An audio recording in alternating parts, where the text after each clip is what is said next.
Hello students, आज के video में हम लोग कुछ ऐसे छोटे छोटे टॉपिक्स के बारे में देखेंगे जिसको हम लोग रोज़ सुनते हैं या रोज़ जिसका इस्तेमाल करते हैं। तो चलिए वीडियो को शुरू करते हैं और पहला टॉपिक देखते हैं जो कि है सिम कार्ड। सिम कार्ड आप सभी को पता होगा क्या होता है। आपके फ़ोन में दो सिम कार्ड लगे होंगे। तो ये जो सिम कार्ड होता है ये क्या होता है? इसका फुल फॉर्म होता है, सिम का फुल फॉर्म होता है सब्सक्राइबर आइडेंटिटी मॉड्यूल या सब्सक्राइबर आइडेंटिफिकेशन मॉड्यूल। ये होता क्या है? तो जब यूजर किसी सर्विस प्रोवाइडर के नेटवर्क को एक्सेस करना चाहे, जब यूजर किसी सर्विस प्रोवाइडर के नेटवर्क को एक्सेस करना चाहे तो उसे उस नेटवर्क से कनेक्ट होने के लिए कुछ डेटा की आवश्यकता पड़ती है और वो डेटा आपके सिम कार्ड में होता है। इसी वजह से आपको सिम कार्ड की आवश्यकता होती है किसी भी नेटवर्क से कनेक्ट होने के लिए। ये सेम वैसा ही है जैसा कि आप किसी अकाउंट को ओपन करते हैं और उसके लिए आप लॉगिन आईडी और पासवर्ड का इस्तेमाल करते हैं लॉगिन करने के लिए। जब आप आईडी और पासवर्ड देते हैं तब जाके आप उस अकाउंट का इस्तेमाल कर पाते हैं, आप उस अकाउंट में एंटर कर पाते हैं। बिना उस डेटा के आप उस अकाउंट तक नहीं जा पाएंगे, लॉगिन नहीं कर पाएंगे। उसी तरह है ये सर्विस प्रोवाइडर का नेटवर्क, जैसे एयरटेल, आइडिया, वोडाफोन, ये बहुत सारे हैं। इनका जो नेटवर्क हमारे तक पहुंच रहा है, इनको एक्सेस करने के लिए हमें कुछ डेटा की आवश्यकता होती है और वो डेटा हमारे पास नहीं है, इसीलिए सर्विस प्रोवाइडर वो डेटा हमें एक सिम कार्ड में डाल करके देती है ताकि उस सिम कार्ड के मदद से हम उस नेटवर्क को एक्सेस कर सकें।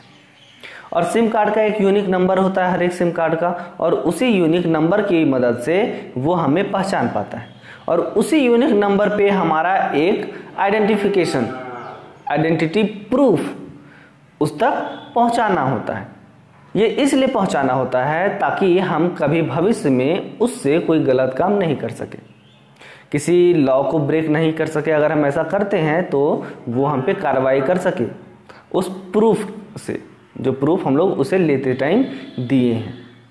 इसी वजह से जब भी आप सिम कार्ड खरीदते हैं तो आपको एक प्रूफ उसे देना होता है ताकि वो आपको पहचान सके।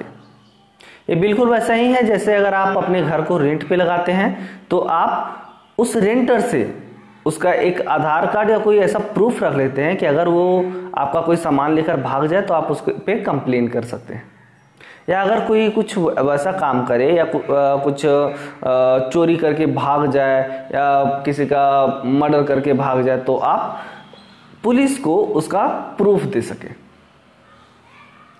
तो सिम कार्ड आप समझ गए होंगे। सिम कार्ड का बेसिक इस्तेमाल उसके नेटवर्क यानी सर्विस प्रोवाइडर के नेटवर्क से कनेक्ट होने के लिए किया जाता है और सिम कार्ड में होता है वो डेटा जो जरूरी होता है उस नेटवर्क से कनेक्ट होने के लिए।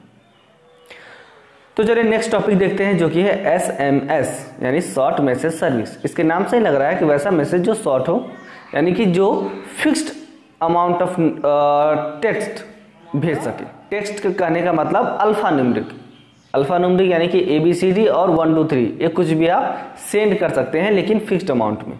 आप ज़्यादा बहुत लंबा मैसेज इससे नहीं भेज सकते क्योंकि इसका नाम ही है शॉर्ट मैसेज सर्विस। अगर आप कभी ट्राई करके देख सकते हैं अपने मोबाइल फ़ोन में कि अगर आप बहुत लंबा मैसेज लिख दिए हैं तो क्या होगा, या तो वो लंबा मैसेज लेगा ही नहीं, अगर लेगा तो वो 2-3 मैसेज करके जाएगा, यानी कि 2-3 मैसेज का चार्ज आपके मोबाइल से काटा जाएगा। तो ये होता है शॉर्ट मैसेज सर्विस। इसमें हम सिर्फ और सिर्फ टेक्स्ट को भेज सकते हैं, यानी कि ABCD या 1 2 3। आप ऐसा नहीं कि इसमें इमेज भेज सकते हैं, ऑडियो भेज सकते हैं, वीडियो भेज सकते हैं। तो ये था शॉर्ट मैसेज सर्विस। अब है MMS multimedia message service. Multimedia message service क्या होता है? वैसा सर्विस जिसमें हम मल्टीमीडिया को शेयर कर सकें, यानी कि मैसेज भेज सकें किसी मल्टीमीडिया को। जैसे हम वहाँ पे शॉर्ट मैसेज सर्विस में सिर्फ टेक्स्ट को भेज पाते थे, मल्टीमीडिया मैसेज सर्विस में आप मल्टीमीडिया यानी कि बहुत तरह के मीडिया को सेंड कर सकते हैं। जैसे टेक्स्ट भी सेंड कर सकते हैं आप, वीडियो भी सेंड कर सकते हैं, ऑडियो भी सेंड कर सकते हैं, इमेज कोई और ग्राफिक्स, ये सारा आप सेंड कर सकते हैं। इसी को बोलते हैं MMS यानी कि मल्टीमीडिया मैसेज सर्विस। चलिए अब देखते हैं नेक्स्ट टॉपिक जो कि है चैट। चैट क्या होता है आप सभी अच्छे से जानते हैं।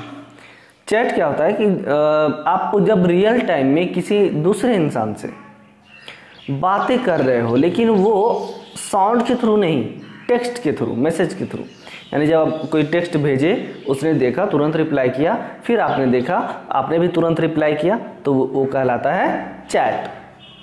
यानी टेक्सचुअल मैसेजेस जो रियल टाइम में हो, तो उससे हम लोग बोलते हैं चैट, जो कि व्हाट्सएप पे किया जाता है, फेसबुक पे किया जाता है, किसी ऐप के थ्रू आप कर सकते हैं। वो नॉर्मल मैसेज नहीं जो अभी हम भेजे, हो सकता है कि 1-2 मिनट लेट से जाए, तो वो चैट नहीं हुआ, वो नॉर्मल मैसेज हुआ। चैट का मतलब होता है रियल टाइम, अभी हम भेजे तो अभी तुरंत उसके पास जाना चाहिए। तो चलिए अब नेक्स्ट टॉपिक देखते हैं, जो कि है वॉइस मेल। वॉइस मेल क्या होता है? वॉइस का मतलब आवाज़, मेल का मतलब मैसेज, एक तरह का मैसेज। तो जब आप मैसेज भेज पाते हैं, वॉइस यानी कि मैसेज में अपने वॉइस को भेज पाते हैं, तो उसे हम लोग बोलते हैं वॉइस मेल। यानी कि अपने ऑडियो को, अपने वॉइस को मैसेज के थ्रू भेजना किसी दूसरे इंसान के पास, तो उसे हम लोग बोलते हैं वॉइस मेल। नेक्स्ट टॉपिक है ईमेल। ईमेल क्या होता है? ईमेल का मतलब इलेक्ट्रॉनिक मेल। इलेक्ट्रॉनिक कहने का मतलब इलेक्ट्रिसिटी वाला, लेकिन यहाँ पे इलेक्ट्रॉनिक का मतलब होता है इंटरनेट।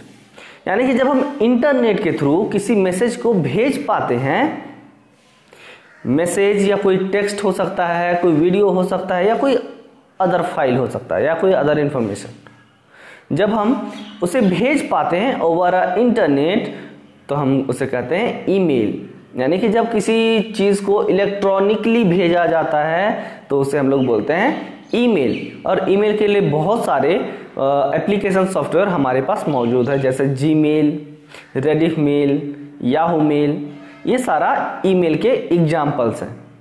इनके थ्रू हम ईमेल्स का अकाउंट बनाते हैं और किसी दूसरे ईमेल यूजर को मैसेज भेज पाते हैं। मैसेज के साथ हम फाइल को भी भेज पाते हैं, ऑडियो मैसेज, वीडियो मैसेज, और भी बहुत कुछ भेज पाते हैं। अलग तरह के एक्सटेंशन वाले फाइल्स को भी हम शेयर कर पाते हैं। इसी को बोलते हैं ईमेल। आज का वीडियो यहीं ख़त्म हुआ। कल हम लोग फिर से कुछ ऐसे टॉपिक्स के बारे में देखेंगे जो रोज़ हम लोग इस्तेमाल करते हैं और जो इम्पोर्टेंट है। तो आज के वीडियो में इतना ही। Thank you.